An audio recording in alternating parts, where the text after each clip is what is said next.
Hey ladies, my name is Jenny Chaffetz and I am the host of SIDELINE Sisters. Are you a busy mom, powerhouse professional, or high-achieving go-getter? This show is for no BS women who want to be inspired to get off the sidelines of their lives. Ever feel like you're playing small or safe or just on autopilot? My guests are relatable women who've gone on a journey, overcome challenges, and lived to share the lessons that we want to hear. These conversations will be funny, sad, scary, wise, encouraging, and most of all, real. So whether you're driving, doing chores, exercising, walking the dog, or just laying on the couch, settle in and enjoy. I want to invite you to take back your power, reignite your passions, and step off the sidelines. Let's go. Hello, my friends, my loyal listeners. Thank you for being here. My name is Jenny Chaffetz. I am your host, and today is episode 100. Oh my goodness, I cannot believe it's been 100 episodes. And I am thrilled to present my conversation with the amazing, incomparable, legendary Boston news anchor, Liz Brunner. And something I'm so excited about is, even though Liz and I did not talk about veganism, that was not the point of our conversation because the podcast is not yet The Flirty Vegan. It will be tomorrow. But incredibly enough, so many of the points that Liz makes about her own life, her journey, and her current work overlap with what I'm doing now at The Flirty Vegan. You'll hear her talk about neuroplasticity, the idea that the brain can actually change, that we can change our thoughts and change our habits. That old adage of you can't teach an old dog new tricks, not true because of neuroplasticity. She also talks about trusting yourself, really feeling into intuition and trusting what's within, as opposed to outsourcing, something that's come up on this show so many times. And she also talks about separating from that external noise and going within. And she talks about her deliberate journaling practice. And so there's just a lot of concepts that weave into my mission here at The Flirty Vegan, which is maybe allowing for that change of habits, the neuroplasticity, going within and ignoring all of those really loud marketing messages. Maybe you are flirting with the idea of going vegan or vegetarian, but grappling with that cognitive dissonance, that disruption within, because you care about animals, you love your pets, you hate the thought of people doing harm to animals, but yet you are a regular meat eater. Well, then I want to invite you to go inward, tune out the noise, reflect on your own beliefs, what feels good in your body. Because maybe you're just operating on autopilot. Maybe you're just doing what other people are telling you to do, even though it doesn't align with your deep-rooted values. So if there's any part of you that is curious, excited even about the idea of trying a plant-based life because the ethics are at play, or because health is your main priority, maybe you've had a diagnosis yourself, or you've watched other people crumble in their compromised situations, I want to invite you to book a free coaching call with me. It's a free introductory session where we will talk about what's coming up for you, what's on your heart and mind, and see if I can offer some strategies, some ideas. Hey, maybe it's just a recipe. You know, I was talking to someone the other day and I suggested a whole food plant-based dessert that she had never even considered, and it was like the heavens opened. So that's the kind of thing that can come up on a call. So check the show notes, book your free call, and just be curious. Be curious. And that is another thing that I talk about with Liz Brunner, curiosity. Now, let me tell you about Liz so we can get into the conversation. Liz Brunner is a sought-after keynote speaker, professional MC, and executive coach, helping leaders, organizations, and event audiences harness the power of communication, confidence, and intentional transformation. As the CEO and founder of Brunner Communications, she has spent more than 35 years in media and communications. And if you watch this on video, you will not be able to believe that I just said 35 years because she is absolutely drop dead stunning. Working with high-profile individuals and global brands to build compelling reputations and master powerful storytelling. A dynamic keynote speaker, Liz has taken the stage at corporate conventions, leadership summits, and top universities. She is also an experienced professional MC, having hosted high-profile events and moderated conversations with industry leaders. Before launching Brunner Communications in 2013, Liz was an Emmy Award-winning TV news anchor for ABC TV's WCVB NewsCenter 5 in Boston, where she co-anchored the #1 rated 6 p.m. newscast and covered major breaking news stories. She conducted exclusive interviews with world leaders and cultural icons, including Oprah and President Obama, earning her recognition as one of the nation's top broadcast journalists. And that's how I learned about Liz. I saw her on TV for a number of years. So I hope you love this conversation like I did. I am so excited to celebrate episode 100 and the final episode of Sideline Sisters. Now let's get into the conversation with Liz.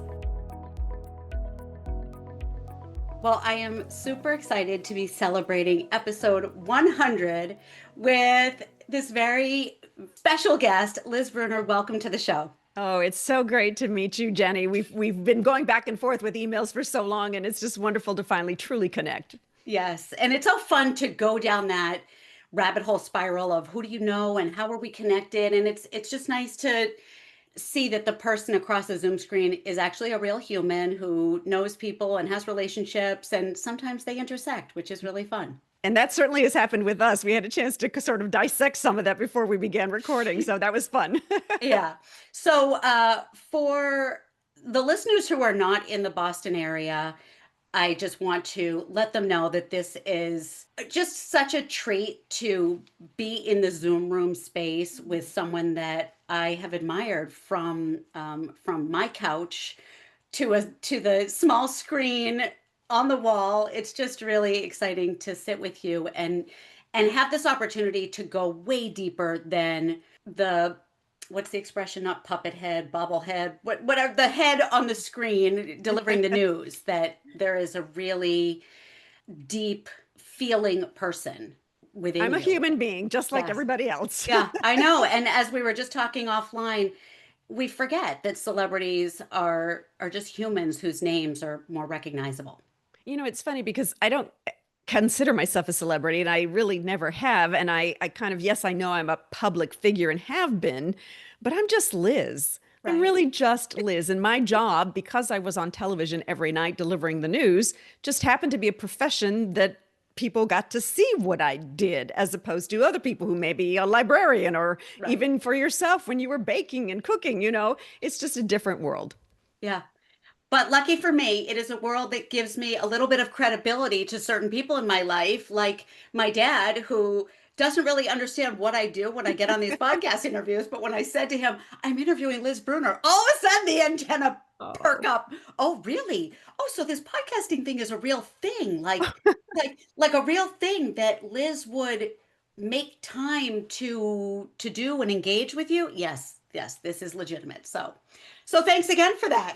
You are welcome, and thank you for the invitation. All right. So oh God, I'm just so fascinated by you and everything that you are working on post television news, because it is enormous and having such a great impact in the world. So let's get into your a trademark. It is trademarked, I think. Your platform, the It Factor. Let's get into that. Let's get into it. Let's get into it. Yes. Yeah. See, I can tell you're a speaker. All right. And then I'll dissect it further, but I want to just give you an opportunity to tell the listeners what's going on with the It Factor. What is it? Well, first of all, let me ask you this question.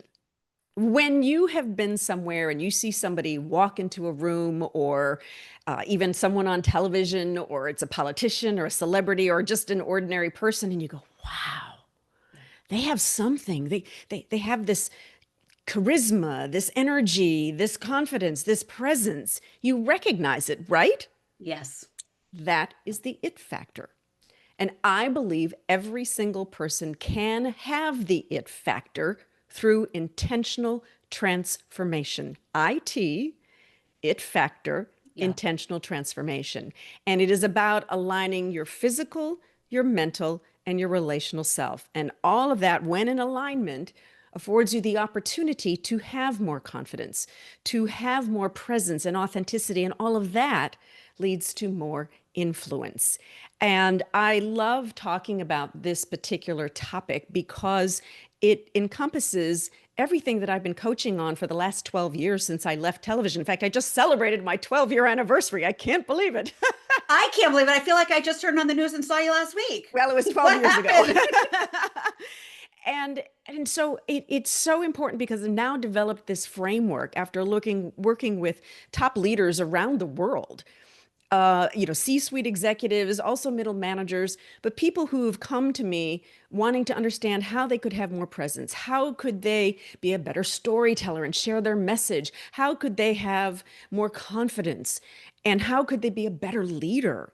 And so being able to work with these extremely intelligent, wonderful human beings that I've had the opportunity to work with, now I've this framework that brings everything together. And I'm just very excited about it because it works. And I believe, number one, as I said, anybody can have the it factor. Now, that may mean you have to make some changes in your life. This is a choice. Yep. And, when you start off thinking about the physical, it's more than just your nonverbal communication. It is about your kinetic energy. All right. What are you putting out there in your nonverbal communication? And having people understand that you're communicating without speaking. 65% of your communication comes from nonverbal. That's a pretty big piece of the pie. Yeah. Right? So now let's move it a step further. And I go into much more detail in my keynotes Sure. about that. But the physical is also movement. And we all know, working out is good for us and our well-being and all of that. I'm not saying you have to work out 24/7. I like to work out about 6 or 7 days, but it's about that movement. Are you stretching? Are you breathing? I know you do a lot of breath work. And so all of that physical is movement, and that produces kinetic energy that you put out there. And we're constantly receiving and giving signals. I like to think of it as a sonar. We're always sending out a signal, we're receiving signal, sending out a signal, receiving signal. We don't think of it typically like that, but we're all doing that. So what are you sending out there? How is it being perceived? So I work with people on that as well. But then the other piece that is so interesting about the physical piece in that movement is that's the bridge to the mind. All right, this little thing we sits on our shoulders here, this is our internal GPS. And that is the second pillar, step 2 of transformation, intentional transformation. So what are you telling yourself? Because whatever these stories are and what we believe about ourselves, those become our actions. So what are you telling yourself and how can you make that shift? And when you have both of those two in alignment, now you can work on the third piece, which is the relational self.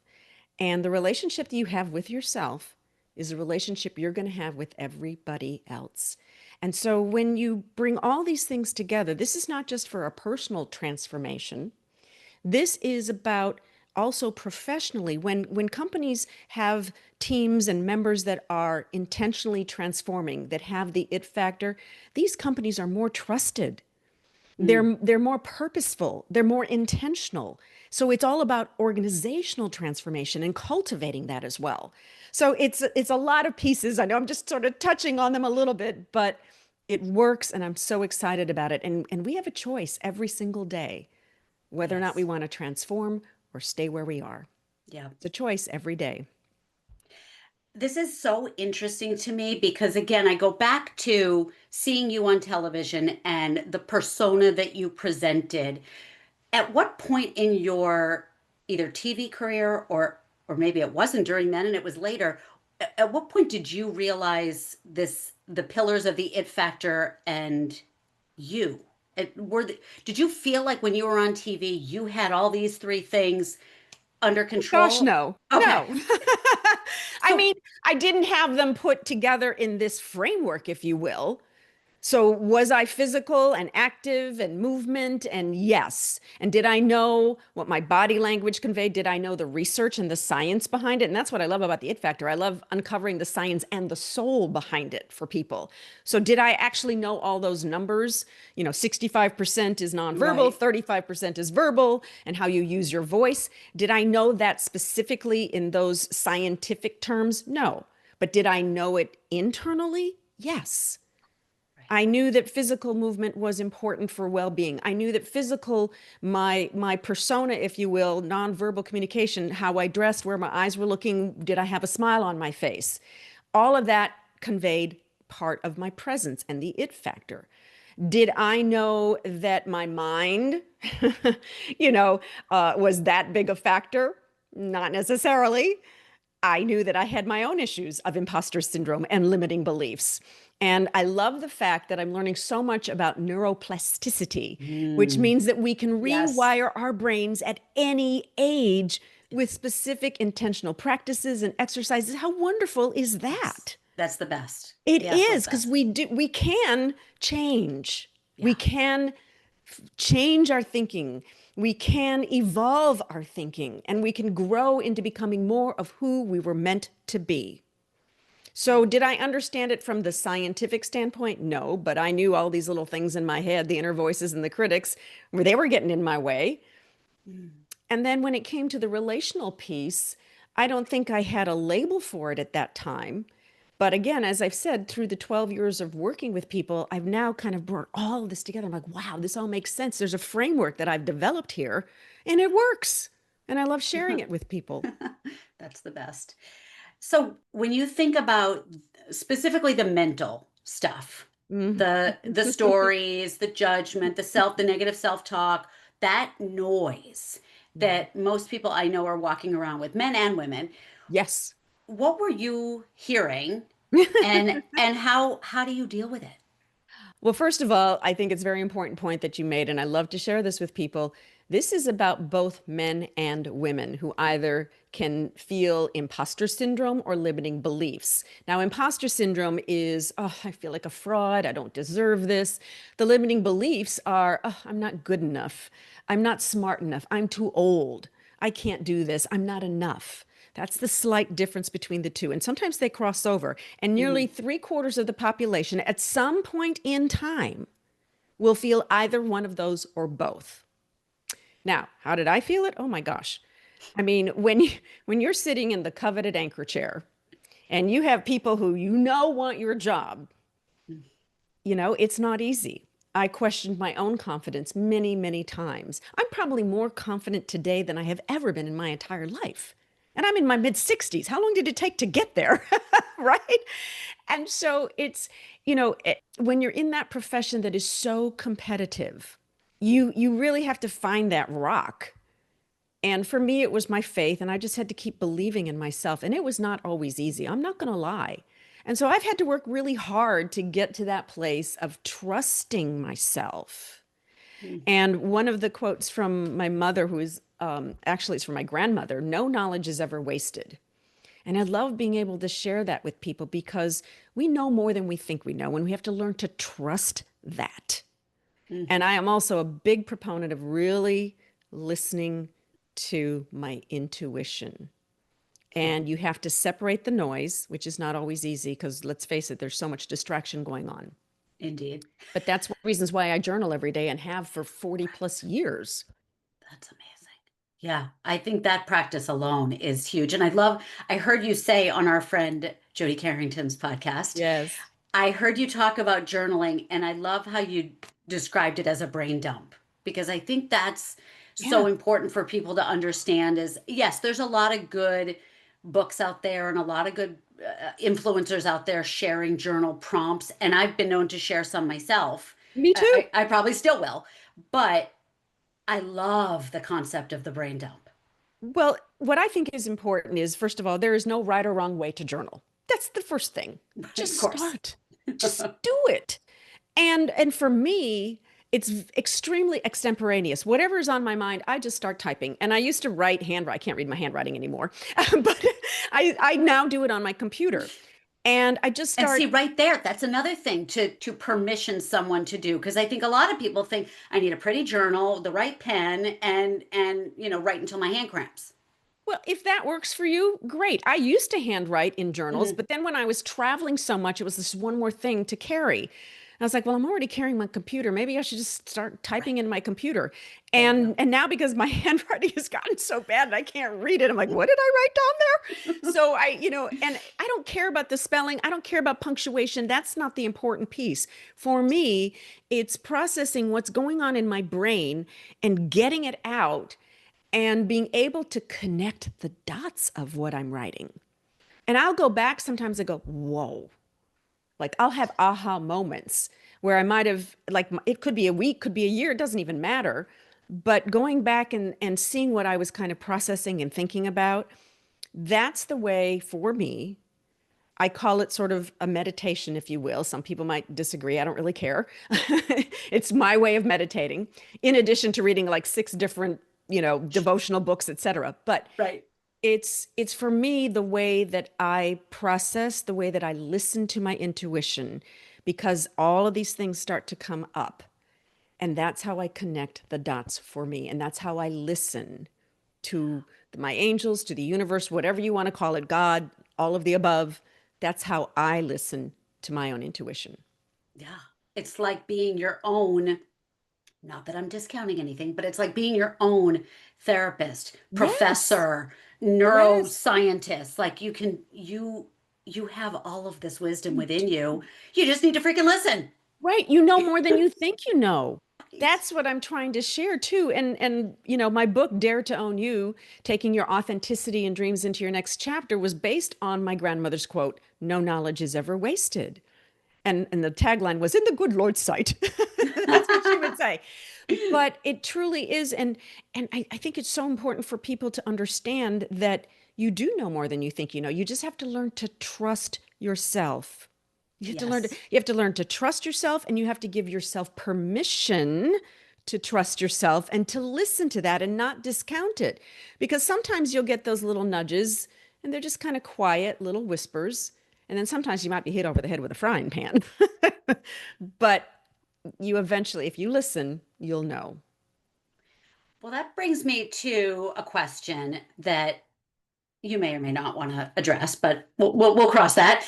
So, in terms of this trusting yourself, it's so easy for our smart, hypercritical, investigative reporter type brain to say, well, how can I trust myself? Because when I did X, Y, and Z, it blew up in my face. So I'm, how can I how can I know if this is the right thing for me when the past shows me I'm really bad at making decisions? So when I think of you and what I've heard you discuss about, let's go with interpersonal relationships, marriage, how do you reflect on uh, personal past choices Mhm. and the ability to move forward and trust oneself? First of all, nobody's perfect. Let's just start right there. I'm not perfect. Nobody's perfect. And sometimes being imperfect is more perfect because you're being your best authentic self. Number two, we all make mistakes. And for a long time, I felt like I was a failure. But what I've now come to understand is that none of those experiences were failures.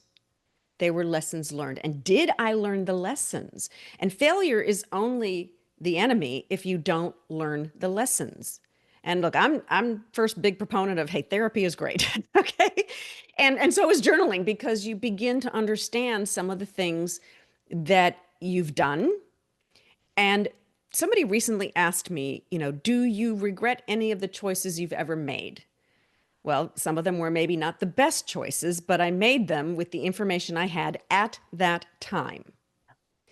And on top of that, I wouldn't be who I am today, where I am today, without Yeah. having gone through all of those experiences. So we all can learn from our experiences. And unquote from my mother, the goal of living is to be able to absorb all of the pain of life and lose none of the joy. Does that mean that life's going to be easy? Hell no, not always. Sometimes you're going to go through very dark, difficult tunnels, but it's all about how you rise and how you move through that tunnel and continue to pick yourself up and move forward. That's life. We're all going to face challenges. We're all going to face obstacles. This is life. Right. None of us is perfect. We're going to make mistakes, and that's okay. Right. It's okay. Yeah.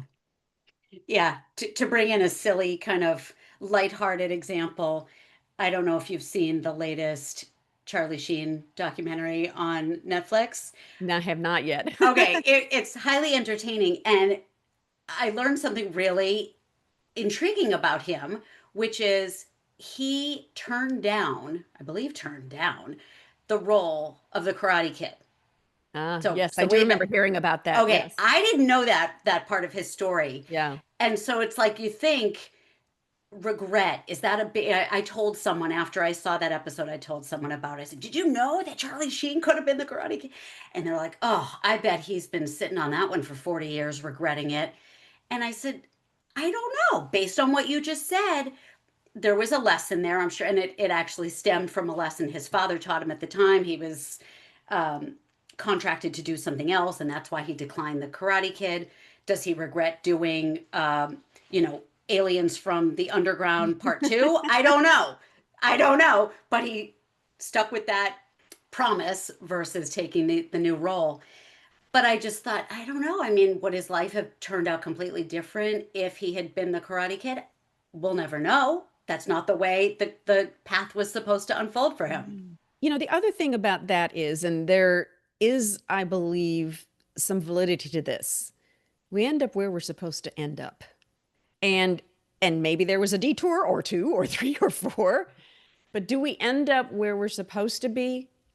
Kind of think so. If we continue to listen, if we continue to align, if we continue to give ourselves permission to grow. And I'm such a big proponent of, we should always stay curious. We should always want to learn more and grow and be open to learning new things. Not everybody is open to learning new things. And true. Sometimes you have to be willing to shift. When I'm working with top-level executives, obviously they're very successful. And what got them there are some really great habits. However, those habits that got you to where you are and to your success may not get you to where you want to be tomorrow. And you may have to make some changes. And let's be honest, the older we get, change is hard. Yeah. None of us like to be out of that comfort zone, but that's where we learn and grow, at the edge of that comfort zone. Yeah. Sorry for the interruption, but I have to ask, have you thought about going vegan, but then reconsidered because it sounds too hard, too overwhelming, too removed from the normal way of eating? If so, that is totally normal. We've all been there. So I want to share with you a fun video. It's kind of like a tutorial of me going through my local grocery store magazine. And it doesn't matter if you don't live near a Hannaford, this still applies. And I show you how easy it is to veganize the various recipes presented. You could get the Hannaford Fresh magazine online for free and follow along with me, or you could just watch and listen as I explain the ease and accessibility of incorporating a plant-based diet. So I'd love to share this video with you. Just go to the show notes and click on free supermarket video and enjoy. And if you want more individualized help to implement a plant-based diet, then click on the link that's also in the show notes for a free coaching call. Now let's get back to the episode. So what is something that you are curious about or learning about yourself at this point? Well, right now I'm extremely fascinated with neuroplasticity for one thing. And so I'm kind of devouring a lot of content on that. But I've always been very curious about spiritual things. And whether you want to call it ESP or whatever, I mean, I'm not going to necessarily call it that, but have I known things before they've happened sometimes? Yes. And is it just that I am listening? So I'm just very curious about that. And I have friends who legitimately are certified mediums and things like that. I mean, they are so skilled And I do believe all of us can have that capacity to some extent or another if we're willing to be open to it, if we're willing to listen to it. So I'm always curious about that. And I'm curious about how to continue to help the people that I work with. And I always get so excited, Jenny, when I'm working with someone and I come up with maybe a new way to help them do something that they didn't know that they could learn how to do. And that's always fun. And for me, when I'm in a session, for example, I just had a session recently, a couple of weeks ago. It was the last session with this particular client who is a data analyst, okay? And he had to do this presentation on how their company, their firm had really evolved with analytics and data. Now, you would think data and analytics is not interesting, and yes, to some extent, and not to me. But when you have to present data and analytics and research, it's always about what's the story behind that. Why should I care about those numbers, those statistics? And so helping my clients, for example, figure out what that story is, I'm always curious about how can I figure out what that story is? And I'm always curious about my clients. I just had a whole group of people that I was working with who were getting ready to pitch to private equity and investors to sell the company. And I was working with them on their elevator pitches, as I like to call it, or connections. How are you going to introduce yourself? Are you just going to say, well, my name is Liz Brunner and I'm the CEO and founder of Brunner Communications? That means nothing. Right. So again, putting my interviewing skills to work, curiosity to work, and asking them, who are they as people, as human beings? And that's how we started our conversation about being human. Right. And so I'm always curious about the people I work with and what makes them tick. And how can I help them take what they don't even know is a strength, for example, and turn it into one for them? So those are things I'm passionate about. Do you find yourself in situations with friends or family where your brain is going a million miles a minute, wanting to dissect their behaviors and their choices and their Oh, speech patterns and all of it? I think it comes naturally from the standpoint that my mother was a school social worker and my father was a minister. My grandfather was a minister. My brother is a minister. I have lots of doctors and ministers in my family. And so there was always a lot of talk about psychology and sociology and philosophy. So yeah, it just kind of comes naturally. And those are the kinds of conversations. I love to have deep conversations with people. Yeah. I always have. So, to answer your question again about curiosity, I'm always really enjoy deep conversations with people. I'm not going to profess to know all the answers, but I've done a lot in my 60s plus years to kind of have a little bit of experience and expertise. And I also believe that I have been blessed with some gifts and talents. And when I was trying to figure out what to do about leaving television after 28 years, a couple years beforehand, I was like, okay, what might be next for me? And while I didn't know exactly what it was, I did know that I wanted to be of service in some way. And I wanted to be able to share with people the information and the experience and the expertise that I had to help them get better at something that they didn't know they could get better at or how to get better at. Right. Yeah, I think the how really trips a lot of people up. It does. Sometimes people will come to me and say, well, my boss says I need more presence, but I don't know what that means. Yeah. And they don't know how to go about figuring that out. And so working with them and dissecting it, if you will, we do have to do a lot of peeling of the layers to get down to the essence of some things. And for a period of time, I thought I wanted to become a psychologist. So maybe this is kind of my little way of doing it. Right. I'm not a doctor, but But I'm acting like one on TV. Yes, exactly. Or on broadcast podcasts. Yes, exactly. So in speaking of pulling apart the layers and women in particular, that's predominantly this audience, stepping into an era of evolution. I recently turned 50 and Dr. Jody Carrington helped me celebrate when she came on the show. And this being the 100th episode is a huge turning point for me because from this point forward, it will have a completely different mission and vibe.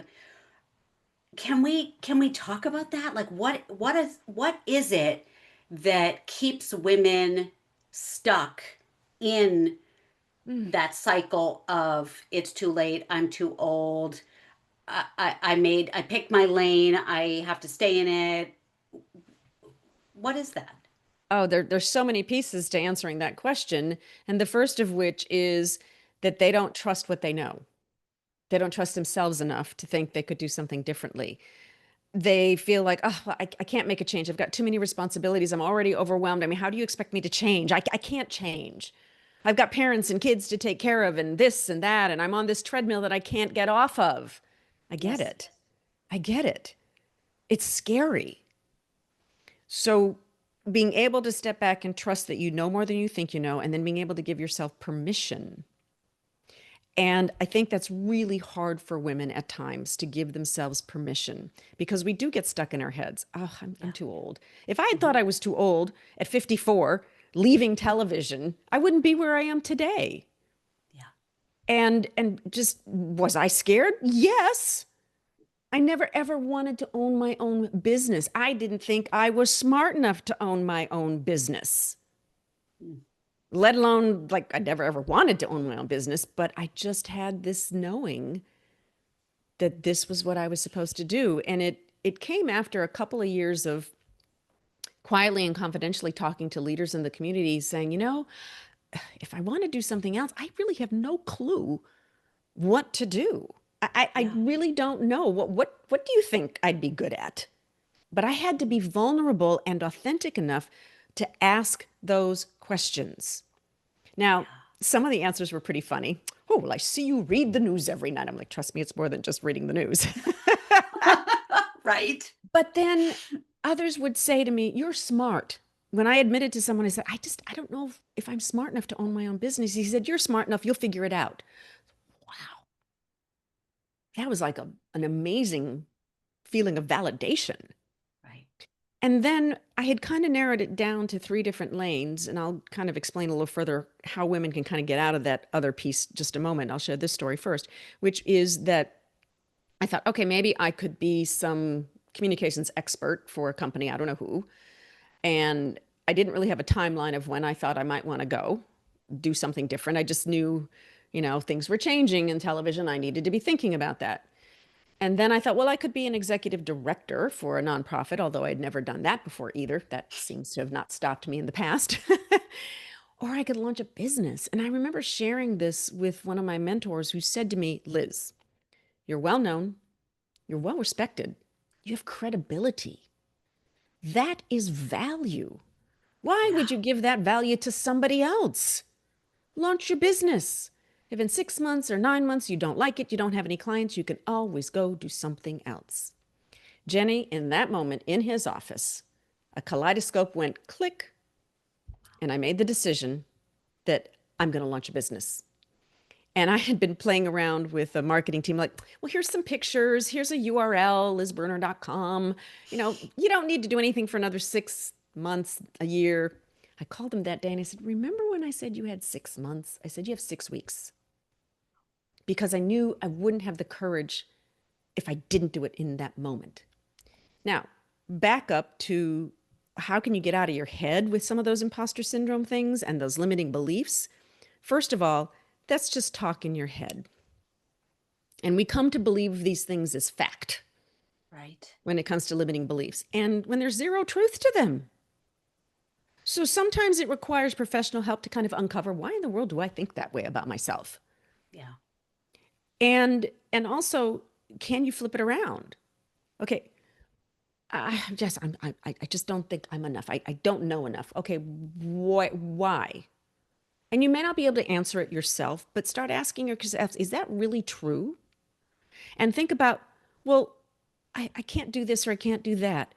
What are the skills that you have? And what I love working with people, helping them figure out what are the skills that they do have. Because you may not be thinking of them as skills when in actuality they are. 100%. So, I mean, I would go on LinkedIn, I was looking around, I'm like, okay, I don't know, communications or public relations, or I didn't know what, I would just put stuff in and see what jobs were out there. Not that I was going to take any of them, nor did I ever apply for anything, but I would go down the job description and go, I can do that. I can do that. Oh no, don't want to ever do that. And so I kind of just was, I went down a few lanes just kind of playing around with being open, curious, willing to Yeah. learn. And I did a lot of informational interviews, which the other piece too is people always say, well, how in the world? So I'm in chapter 4. This is Liz 4.0, okay? I started out as a high school music teacher, singing semi-professionally, touring Europe. And a couple years in, I'm like, oh, I think there's something more for me to do. I had no clue. And I was reading this amazing book called Who's Hiring Who by Richard Lathrop, and he talked about informational interviews. Never heard of such a thing. Mm. And I had done one television commercial when I was Miss Illinois 1979 in the Miss America Scholarship Pageant. By the way, paid for my education, so I'm very proud of that. I paid for That's the every penny of best. my education. Wow.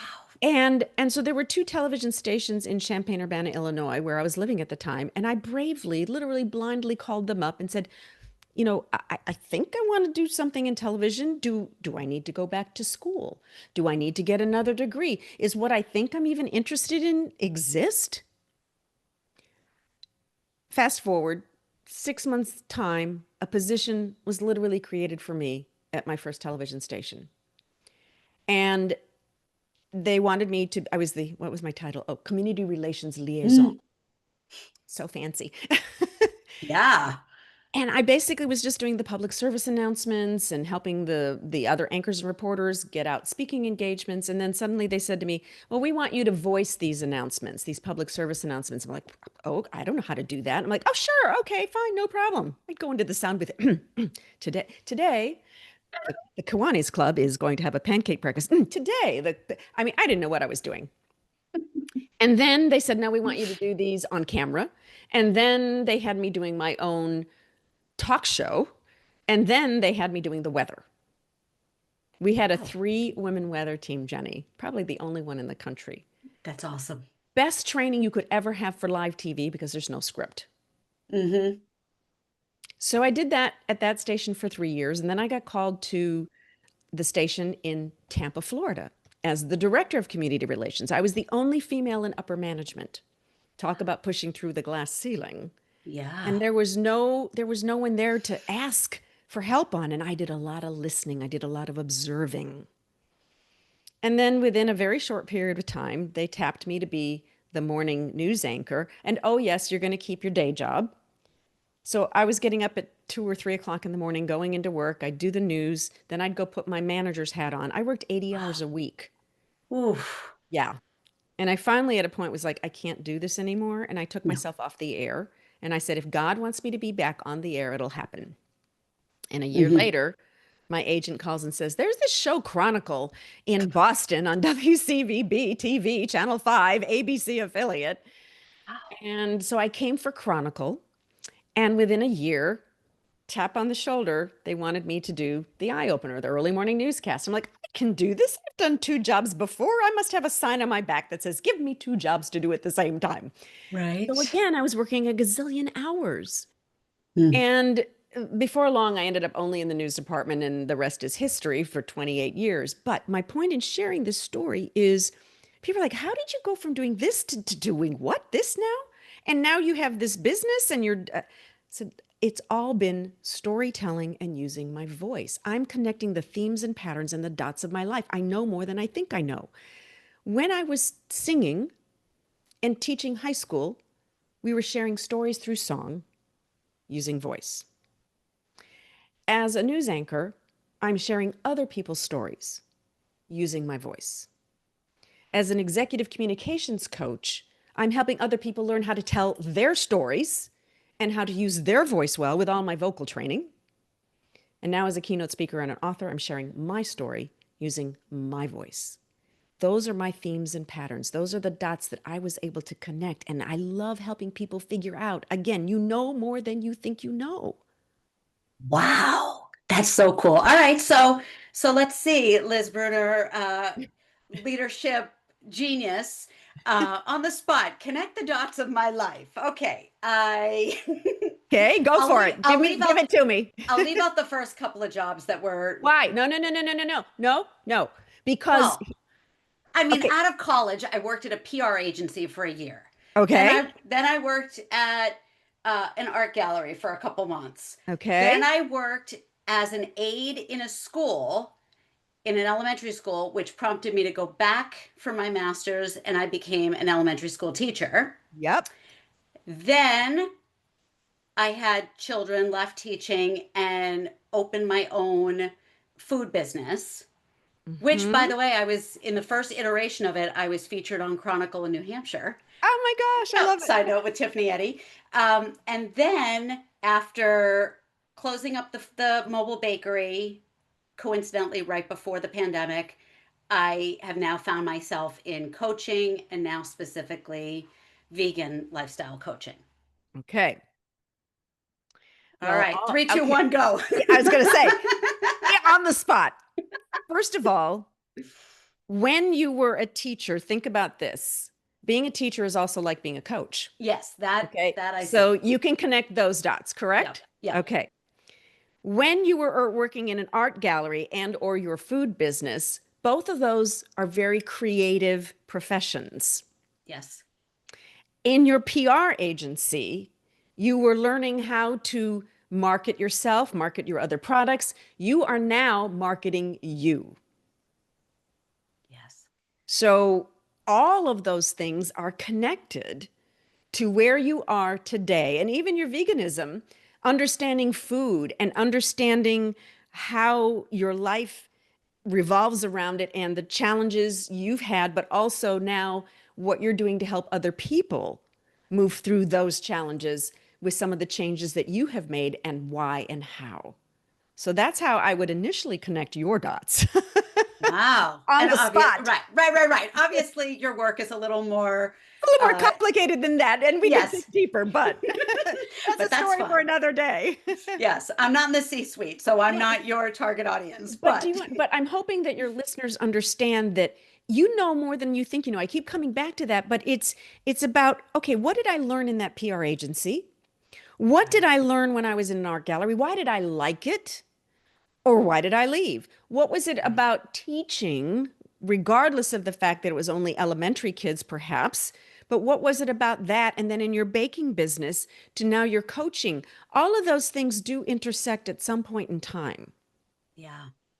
Yeah, it is fascinating to think how when you said earlier, I didn't write it down, but that the path, whether there were, you know, three failed marriages behind us or not, the path forward is where we were supposed to end up. So whether it's you or Charlie Sheen missing the Karate Kid, it's the path you were supposed to be on. Hmm.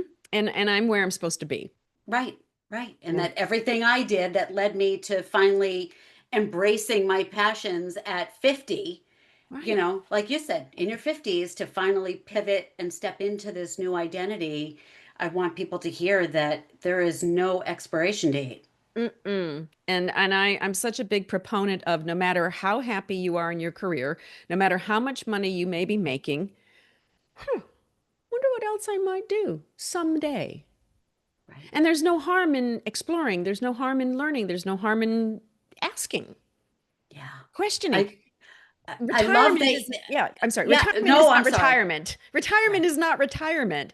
And I'm all about, some people call it reinvention. I call it recreation Mm, because you're taking all of that experiences, good and bad, all of them, and you're using right. it Right. to move forward. It's Yeah. recreating your life as opposed to necessarily doing a complete 180.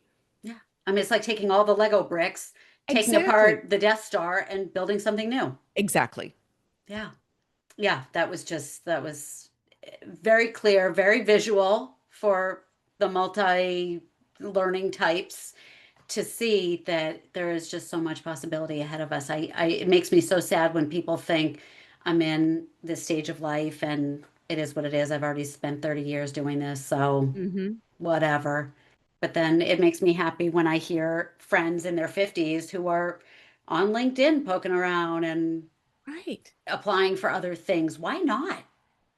Life is too short not to continue to explore and offer whatever gifts and talents that I believe we all are blessed with. Sometimes it just takes a little longer to figure out what the heck those are, but we all have gifts and talents that we can use to be of service in some way. Mm, amen. Amen. All right, Liz, I am so grateful for all the time that you have given to us. I want you to tell everybody where to find all the good things that you're offering. Oh, thank you so much. Basically, if you just go to my website, it's lizbrunner.com. Because you took the leap and said, I'm getting Well, lizbrunner.com. it's funny. It was a couple years well before I even was thinking about a business. I mean, if you had said to me 15 years ago, you're going to have your own business someday, I would have said, I don't know. I have no interest, zero. But it was back then that a friend of mine said, you should get lizbrunner.com. And I was like, why? He said, just get it. Yeah, Okay, fine. Well, yeah. boy, was I glad I did. So, lizbrunner.com, you can learn all about my keynote speaking, my coaching, also my book, Dare to Own You, Taking Your Authenticity and Dreams into Your Next Chapter. And you can also, even though my podcast is on hiatus, I still have great episodes that people can listen to. And it's called Live Your Best Life with Liz Brunner. And it's all about people who have created next chapters, pivoted, risen above tough times. And you can find it on all the major directories, Apple, Spotify, blah, blah, blah. So, and it's also on my website. So, And chances are, if people are listening to this podcast, they would like yours because we love stories of resilience and overcoming and inspiration. and creating next chapters. I mean, we have a long life ahead of us, hopefully, God willing.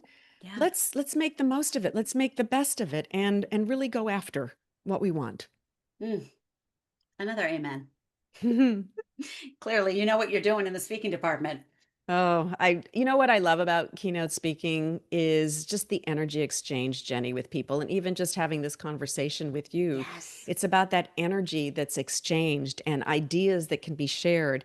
And I'm always so grateful and hopeful that if some of my stories of some of the experiences that I have gone through can help somebody say, she did it, maybe I can too. She rose above that, maybe I can too. And that is part of my purpose. If I can help somebody figure something out, then I've done my job. Well, I think you hit on a key point earlier on in the conversation, which is the curiosity factor. Right. If we can just go about life with a little bit of curiosity about ourselves, about other people, about how the world works, the Yeah. doors that will open. Yes. And sometimes, just being that open, opportunities present themselves. So don't shut the door because you say, oh, I haven't crossed that T. I haven't dotted that I. Have never done that before. Just go, let me think about that for a moment. Right. What could I do? What could I do? Yeah. You've never done that yet. No. And I also, speaking of which, have people follow me on social media, join Yes. my email newsletter. I promise it's only like once a month after you get past the first three. But it's once a month. And I try to share with people some new insights and blog posts and things like that. Also a little bit about what I've been up to. And this show will be there sometime at some point in time in the newsletter. Yay. Yay. All right, Liz. Well, before I let you go, I want Yes. to invite you to raise a glass, Okay. raise I have a my raise a water water. bottle. Yep. Raise a water bottle. And let us say cheers to failure is only the enemy if you don't learn the lesson. Absolutely. I Failure is love not that. the enemy. I love Failure is that. not the enemy. I It's love only that. if you don't learn the lesson, and there is always a lesson in every experience, good and bad. Cheers to that. Cheers. Mm. Is it early? Is Yes. it too early to have a glass of wine, maybe? It's I 5 have more o'clock work to do somewhere. this afternoon. All right, Liz. Well, thank you so much for your time. I'm so grateful. And I know the listeners are too. Thank you so much for the opportunity. It's a pleasure to meet you, Jenny. Be well. Wow, what a treat to be in the space with someone I spent years admiring from the comfort of my living room. So I want to thank Liz Brunner for being here and sharing so much wisdom and encouragement. Now, let me get to her many notes from the sidelines. Number one, the it factor is the energy and charisma that people naturally have, and everyone can have it through intentional transformation. And that means aligning all of our different parts, our physical, mental, and relational selves. Number two, 65% of your communication comes from nonverbal behaviors and movements. So What are you putting out there? Number 3, the relationship you have with yourself is the relationship you're going to have with everybody else. Oof. Number 4, we have a choice every day to transform or stay the same. That leads to number 5, neuroplasticity. We can rewire our brains at any age. Isn't that exciting? We can evolve no matter how old we are. Number 6, 3/4 of the population at some point will feel imposter syndrome and or limiting beliefs. That's a really interesting statistic, and I can speak to both of those situations many times. Number 7, we know more than we think, and we have to learn to trust our intuition. Number 8, there is no right or wrong way to journal. And I want to give a shout out to a podcast interview I did a long time ago on the Journal with Jenny podcast. And I will link that in the show notes if you want to hear me talk about journaling. Number 9, failure is only the enemy if you don't learn the lesson. Number 10, we end up where we're supposed to end up. Number 11, we should always stay curious and want to learn more and grow. Number 12, the habits that got you to where you are now and your success may not be what get you to where you want to be tomorrow. And when Liz said that, I immediately thought of something that came up in my interview with Dr. Jen Simmons. If you heard that episode, amazing. If you didn't, you should definitely make a point to check out that 2-parter. I will link it in the show notes.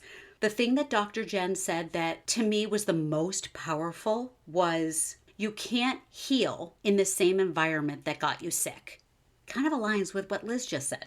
And finally, number 13, life is too short not to continue to explore and offer your gifts and talents. And several times in my conversation with Liz, you heard the word permission. And I just love that because so many of us subconsciously feel like we need to be granted permission to change, to switch directions, step out of the role people have always known us to be in. And so I feel like that is a perfect segue for me to announce the Flirty Vegan for real. Because starting tomorrow, this podcast is renamed. And from here forward, you will hear incredibly supportive, hopeful, inspiring conversations from vegans who at one point flirted with the idea of making a change, decided to move forward, and experienced beautiful changes, improvements, and purpose. So please make sure to subscribe to this podcast here, wherever you're listening, and also on YouTube because video is fun. And I'm just so excited to have you here for this evolution that I'm experiencing. I wish you a beautiful week. I will see you next time on The Flirty Vegan. Cheers to you.